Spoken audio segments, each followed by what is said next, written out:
नमस्कार दोस्तों, मैं आपका दोस्त अंकित वाजपेयी एक बार फिर से आपका अपने YouTube चैनल अवर ग्रीन प्लैनेट पर स्वागत करता हूं। तो दोस्तों, चल रहा है मॉनसून का महीना और आप में से बहुत से लोग सब्जी तो उगाना चाहते हैं, लेकिन उनको सही जानकारी नहीं होने की वजह से वो अभी कंफ्यूजन में है। उनको नहीं समझ में आ रहा है कि इस जुलाई के महीने में कौन सी सब्जी अपने घर की छत पर गमलों में उगाई जा सकती है। तो ये वीडियो स्पेशली डेडिकेटेड है उन गार्डनर्स के लिए जिनको कि बिल्कुल आइडिया नहीं है कि इस जुलाई और अगस्त के महीने में हमको कौन सी सब्जी ग्रो करनी चाहिए। तो दोस्तों, यहां पर मैं आपको 10 सब्जियों के नाम बताने वाला हूं जिनको कि मैंने अपने टेरेस गार्डन पे ग्रो किया है।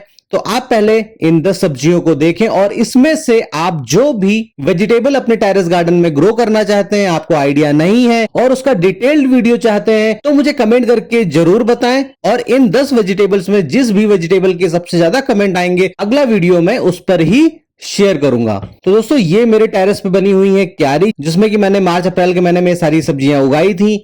तो जैसा कि मैं पहले भी बोलता हूं कि जब ठंडक खत्म होने लगती है तो फरवरी मार्च के महीने में आप इन सारी सब्जियों की सीडलिंग कर सकते हैं। और दूसरा सीजन होता है मॉनसून का, जब बारिश होने लगती है तो उस टाइम पे आप इन सब्जियों को फिर से दोबारा सेकेंड टाइम साल में ग्रो कर सकते हैं। और अगर अभी तक आपने ये वीडियो नहीं देखा कि छत पर किस तरीके से क्यारी का निर्माण कराएं, तो उसका डेडिकेटेड वीडियो ऑलरेडी मैंने 2 हफ्ते पहले अपने चैनल पर शेयर किया था। उसका लिंक भी डिस्क्रिप्शन बॉक्स में दिया हुआ है, तो आप वहां पर जाकर उस वीडियो को देख सकते हैं। तो सबसे पहले हम बात करते हैं खीरा की। जी हाँ दोस्तों, ये आप में से बहुत से लोग इसको अपने घर में ग्रो करना चाहते हैं, लेकिन सही जानकारी ना होने की वजह से ये इसको ग्रो नहीं कर पाते हैं और उनको कोई भी रिजल्ट नहीं मिलता है। तो याद रखिए कि जब ठंडक खत्म होने लगती है तो फरवरी मार्च के महीने में आप इसकी सीडलिंग कर सकते हैं और दूसरा मॉनसून सीजन में इसकी सीडलिंग कर सकते हैं। और बारिश में सीडलिंग करने पे आपको एक ट्रिमेंडस रिजल्ट, बहुत ही अच्छा रिजल्ट मिलेगा। और सबसे अच्छी बात है कि मैं इन जितनी भी सब्जियों की बात कर रहा हूं, ये बेहद आसान तरीके से ग्रो हो जाती हैं।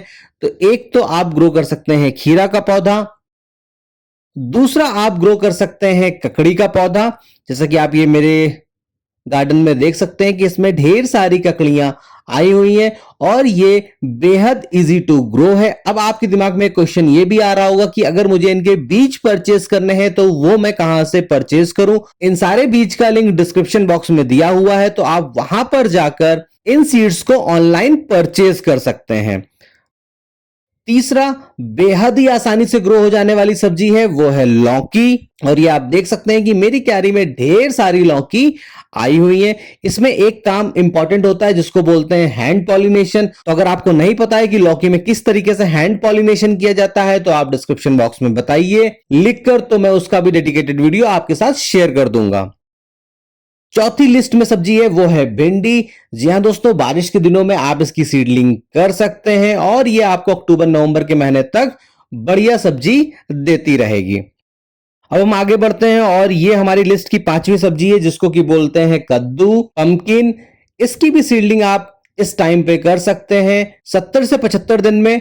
अगर आपने सही तरीके से इस कद्दू के पौधे को ग्रो किया है तो 70 से 75 दिन में इसमें फूल और फल आने लगते हैं। याद रखिए कि ये जितनी भी मैं सब्जियों की बात कर रहा हूं, ये मोस्टली सारी वाइन वेजिटेबल है और इनके लिए जो आपको गमले का सिलेक्शन करना है, कम से कम आपका गमला 24 से 25 इंच साइज का होना चाहिए। आप लोगों से जो सबसे बड़ी गलती होती है वो ये होती है कि सही जानकारी ना होने की वजह से आप बहुत छोटे गमलों में ये वेजिटेबल्स ग्रो कर देते हैं। 10 इंच के या 12 इंच के गमलों में आप ये वेजिटेबल्स ग्रो करने की गलती करते हैं।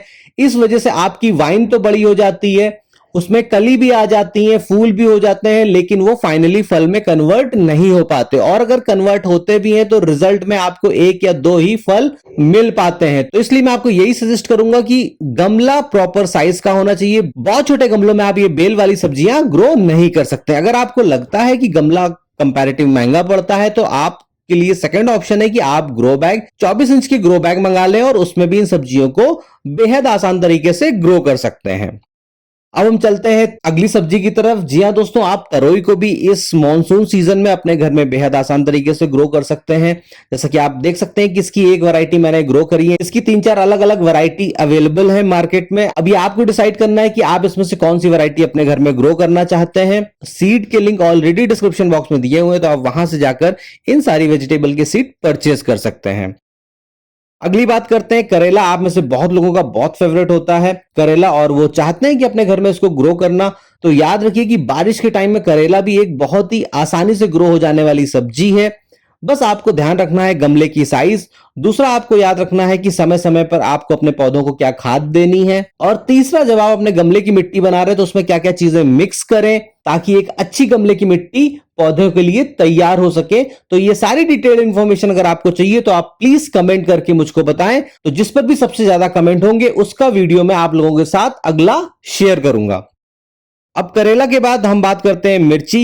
इसको बहुत बड़े कंपैरेटिव गमले की जरूरत नहीं है। अगर आपके पास 12 इंच का गमला है तो 12 इंच के गमले में एक मिर्ची का पौधा बहुत ही अच्छे तरीके से ग्रो हो जाता है। हाँ, अब आप यहां पर मिस्टेक ये कर देते हैं कि कई बार आप एक गमले में 2 से 3 मिर्ची के पौधे ग्रो करते हैं, तो उस केस में पौधे वो बड़े तो हो जाते हैं लेकिन बहुत ज्यादा बुशी नहीं होते हैं और 1-2 राउंड के बाद उसमें बहुत ज्यादा मिर्ची भी नहीं आती है क्योंकि अंदर रूट बाउंड हो जाता है। अगर आपके पास 12 या 15 इंच का गमला है और उसमें अगर आप एक मिर्ची का पौधा ग्रो करते हैं तो आप यकीन मानिए जैसा रिजल्ट आपको ये क्यारी में लगा हुआ मिर्ची का पौधा दिख रहा है, सेम इसी तरीके के रिजल्ट आपको गमले में लगे हुए मिर्ची के पौधे में भी मिलेंगे। अगर आप बोलेंगे तो उसका एक डेडिकेटेड वीडियो मैं आप लोगों के साथ शेयर कर दूंगा कि किस तरीके से आप गमले में भी मिर्ची ग्रो कर सकते हैं। ये मेरी नई टेरेस है जिस पर कि मैंने ये क्यारी बनाई हुई है, लेकिन पिछले 5 सालों से मैं मोस्टली जो भी सब्जी ग्रो करता आया हूं वो गमलों में ही मैंने ग्रो करी है। और आई होप कि अगर आप मुझे काफी पहले से फॉलो कर रहे होंगे तो आपने वो सारे वीडियोस देखे होंगे जिसमें कि मैंने ये मोस्टली सारी सब्जियां गमले में ग्रो करी हैं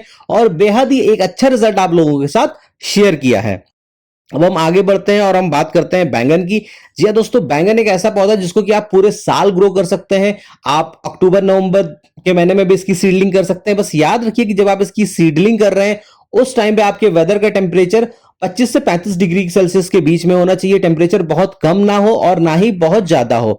उसके बाद अगर आपने बैंगन के पौधे ग्रो कर लिए हैं तो ये विंटर सीजन में भी इसमें फ्रूटिंग होती है, समर सीजन में भी होती है और मानसून सीजन में भी होती है। तो आप बैंगन को जब ठंडक खत्म होने लगती है तो फरवरी मार्च में भी सीड से ग्रो कर सकते हैं। दूसरा, आप मानसून सीजन में भी इसकी सीडलिंग कर सकते हैं, जुलाई अगस्त सितंबर के महीने में भी, अक्टूबर नवंबर के महीने में भी आप इसकी सीडलिंग कर सकते हैं। तो आपको दिसंबर जनवरी के बाद इसमें आपको फल मिलने लगेंगे।